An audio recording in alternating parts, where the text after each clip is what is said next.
إخواني الأعزة وأحبابي في الله، فإني أوصيكم ونفسي بتقوى الله سبحانه فقد فاز المتقون.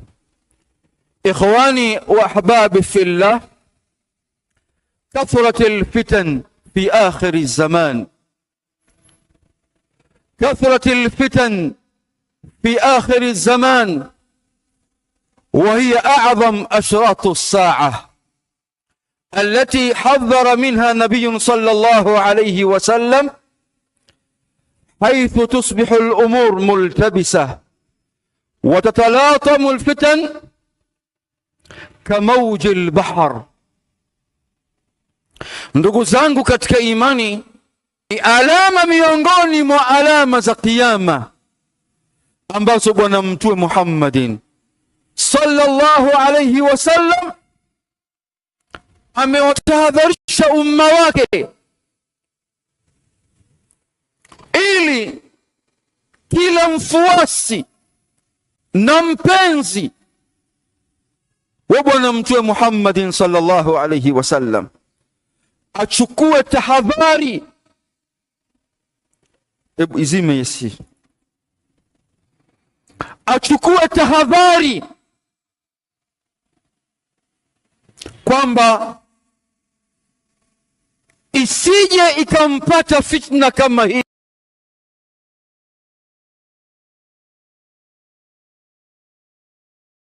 kumkhasirisha maisha yake katika dunia yake na akhira yake.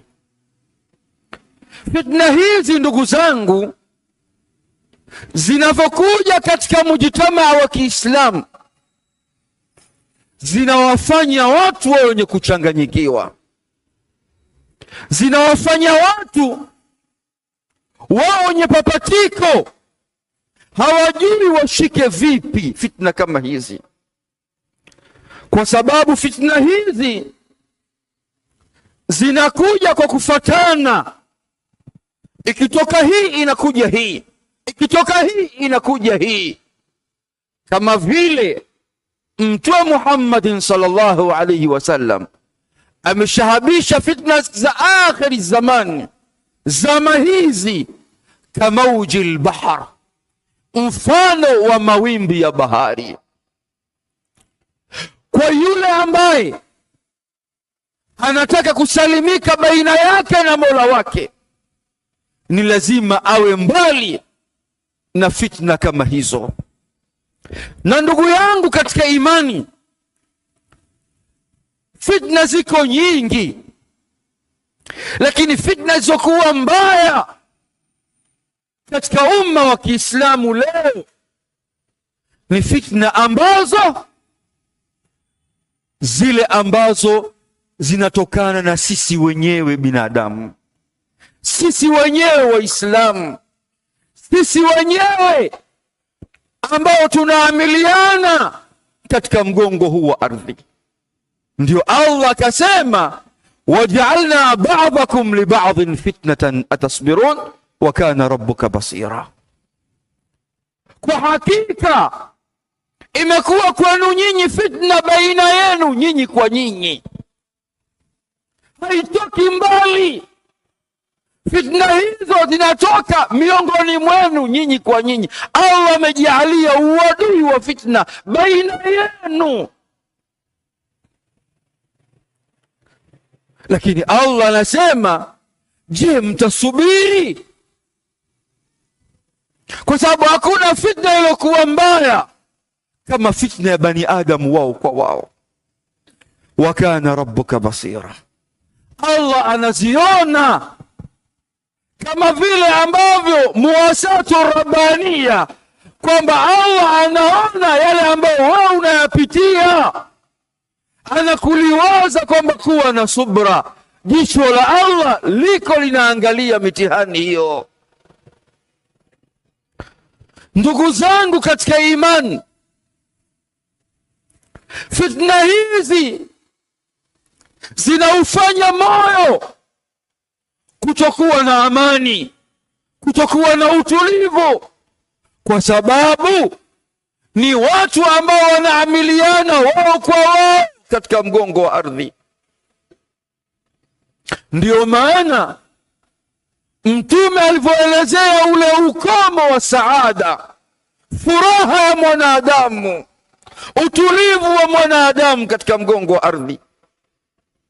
Rawa al-Imam Abu Daud fi sahihi min hadithi Miqdad ibn Amr al-Aswad radiyallahu anhu, Mtume aliwageukia masahaba akasema, ala inna as-sa'ida laman juniba al-fitan, ala inna as-sa'ida laman juniba al-fitan, ala inna as-sa'ida laman juniba al-fitan wa liman ibtuliya fasabara fawaha. Mtume anawaambia masahaba, sikilizeni, hakika yule ambaye mwenye furaha katika maisha yake, mwenye amani katika maisha yake, ni yule ambaye Allah kamwepusha na vitimbi vya fitna vya waja. Kairudia kalima hii mara 3.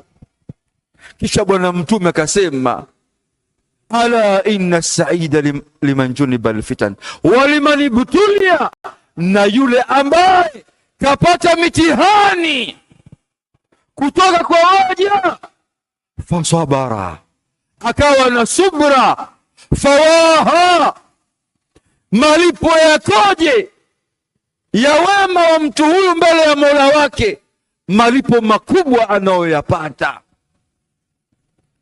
Ndugu zangu, masahaba na waja wema ambao walikuwa wamepita waliogopa mno zama hizi ambazo mimi na wewe hatushtuki. Tunaelea kwenye fitna katika maisha yetu, lakini nafsi zetu zimekuwa ngumu. Rawa al-Imam Muslim fi sahihi min hadith Hudhaifa ibn al-Yamani radiyallahu anhu qala kunna inda Umar radiyallahu anhu, wakati wa Khalifa Umar, anasema tulikuwa sisi mbele ya Umar ambaye ni amiri al-mu'minin, Umar ibn al-Khattab. Faqal, Umar akawageukia masahaba na wale waliokuwa pamoja naye. Faqal, akasema, ayyukum sami'a Rasulullah sallallahu alayhi wasallam yadhkuru al-fitan, hivi kuna yoyote miongoni mwenu hapa ambaye amemsikia Mtume Muhammadin sallallahu alayhi wasallam anataja habari ya fitna? Hudhaifa ameketi anaangalia umma ule, anaangalia wale watu na swali la Umar ambaye ndiye khalifa. Faqala alqawm, watu wakasema maneno haya, nahnu sami'na, naam, tumemsikia Mtume anaitaja fitna hiyo.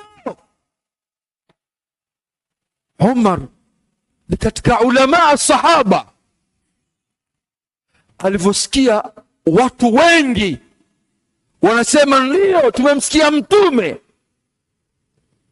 akasema, la'allakum tu'anuna fitnati rajul fi ahlihi wa jarihi, hapana, pengine nyinyi mmemsikia Mtume ile fitna aloizungumza, pengine mtu na jirani yake, mtu na familia yake, mtu na mali yake, ile fitna ambayo pengine hiyo.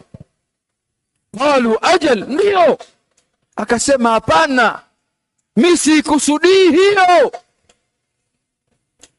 Alipoona watu wengi wameijua hiyo na wataka kujibu, akasema, hapana, mimi sikusudii hiyo hata siku moja, walakin uridu fitan allati tamuju mawju al-bahr, naitaka mimi niisikie kutoka kwenu kama kuna mtu yoyote miongoni mwenu ambaye amemsikia Mtume anaitaja fitna, lakini fitna ile ni mfano wa mawimbi ya bahari yanavyokuwa yanakwenda likitoka wimbi hili na kuja wimbi hili, likitoka wimbi hili na kuja wimbi hili, likitoka hili na kuja hili, ndio nataka hilo.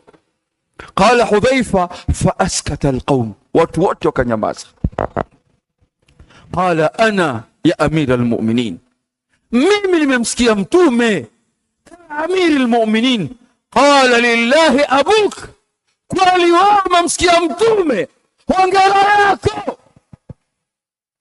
Kipi uchomsikia bwana mtume? Anasema Hudhaifa, sami'tu Rasulullah sallallahu alayhi wasallam yaqul, nimemsikia bwana mtume anasema, tu'radu alfitan ala qulub kalhasir udan udan. Nimemsikia mtume anasema fitna inatolewa, inawekwa katika nyoyo za watu, kisha fitna ile inaingia, ikitoka hii katika moyo huu inaingia kwenye moyo mwingine, ikitoka kwenye moyo huu inaingia humo, udan udan, kana kwamba ukindu mkeka huu na huu. Unaona jinsi gani mikeka inavyosokotwa? Ndio vile ambavyo mtume kashaabisha fitna, kwamba inakuwa kama imekamatana hivi. Inapokuja kwenye jamii fitna inawazungusha watu wanaipokea, wanaokubali kuipokea, wanaikataa, wanaokubali kuikataa. Mtume akasema hiyo fitna inapoingia kwenye jamii, fa ayu qalbin ushribaha, mote ambao utaikubali fitna ile, ukaikumbatia, ukaimeza, nukita fihi nuktatu sauda, inapigwa katika moyo wake tone jeusi katika moyo ule. Itakuwaje siku ya kiyama Muislamu anakwenda kisha moyo wake umekuwa mweusi kwa sababu ya kuenea katika fitna katika moyo wake? Sehemu hiyo kwenye moyo ndio sehemu pekee ambayo Allah anamwangalia mja wake.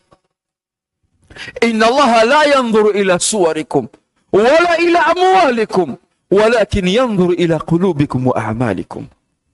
Allah hatazameni mili yenu wala mali zenu, anachokitazama ni yale zile nyoyo zenu na yale matendo mlokuwa nayo. Wa ayu qalbin ankaraha, moyo wote ambao utaikataa fitna ile, nukita fihi nuktatul baydha, moyo ule Allah anaungarisha kwa tone lilokuwa jeupe, hata tasira ala qalbaini, mpaka inapelekea hizi nyoyo mbili hizi abyad, nyeupe, mithlu safa, kama vile ambavyo thalji, barafu unaotoka katika mbingu, jeupe, halichanganyikana na uchafu wa aina yoyote. Safa la tadhuru fitnatun ma damat as-samawati wal ardh. Moyo huu utakuwa wenye msimamo, haupindupindu, haubadiliki mpaka pale ambapo maadamu mbingu na ardhi zitakuwa zipo, moyo hautikisiki huu. Wal akhir aswad murbadan kalkuzi mujakhiyan la ya'rifu ma'rufan wala yunkiru munkaran illa ma ushriba min hawa. Na ule uloikubali fitna ile unakuwa mweusi titili, mweusi sana. Mfano wake unakuwa moyo ule kana kwamba chungu kilichokuwa kimelala, kila kinapomiminiwa maji yale yanamwagika, isipokuwa kitakachobaki kwenye chungu kile ni ule mtihani ambao Allah kauvika moyo ule, yale matamanio ya nafsi ambayo yeye amekubali kuyapokea, akayafanya kama ndiyo Mola wake. Afaraaita man ittakhadha ilahu hawa afa anta takunu alayhi waqila, aliyekubali matamanio ya nafsi yake ndiye amuongoze katika ulimwengu huu. Allah anamwambia mtume wake, hivi ewe Muhammad, hujamuona yule ambaye aliyafanya matamanio ya nafsi yake kuwa ndiye Mola wake?